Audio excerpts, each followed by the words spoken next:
Dr. Kenny Anthony says Health Minister Dr. Keith Mondesir needs to be relieved of his portfolio. The request comes amidst claims from the leader of the opposition that Cabinet passed a conclusion to spare the minister from prosecution. It is a request accompanied by a question about the ability of the Prime Minister to grant it. The problem with Prime Minister Stephenson King is that since he has been Prime Minister, he's habitually tolerated wrongdoing in his government. And it starts with him. He is no example to his ministers. And the result of all of this is that his ministers believe that they can get away with anything that they do because they know that they have a Prime Minister who condones wrongdoing. That is the crux of the problem that we have in this country today. And Prime Minister King ought to do the decent thing and relieve Mondesir of his portfolios and ensure that he becomes a backbencher. Mondesir is trouble, not only for this country, but trouble for the government and trouble for the United Workers' Party. Last week, Prime Minister King responded to the opposition leader's claims that a cabinet conclusion granting tax concessions to the health minister is illegal.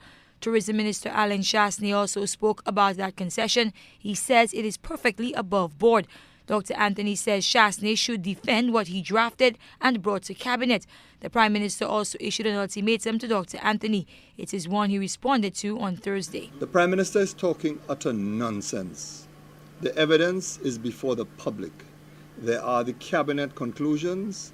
There is, of course, the statutory instrument granting Tuxedo Villas alone concessions. The Prime Minister knows that I have all the information in my possession.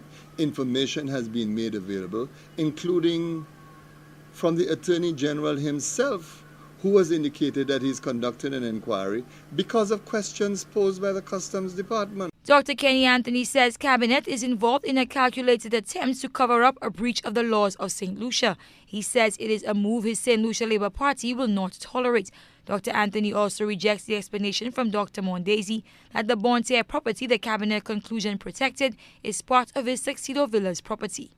Anyone can explore the history of Tuxedo Villas. For years, Mr. Mondesir has advertised Tuxedo Villas on the internet.